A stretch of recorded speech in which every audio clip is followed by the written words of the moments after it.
Sarap ang hapunan nyo. Yung hapunan ko ngayon.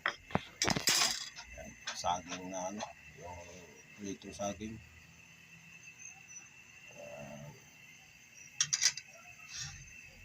Para iwas tayo sa ano, yung tumataba tayo. Lalo na may edad na tayo. Kaya ito pa muna kainin natin.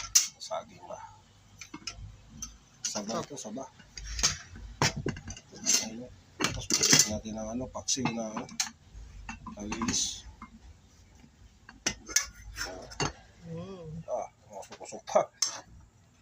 Dabis. Para sa mga masarap na pagkain. Dabis to. Pero sa hindi ito nakasanayan, hindi ito masarap. Pero kung sanay ka sa ganitong ulam, special to para sa amin. Salamat sa Diyos, sa blessing.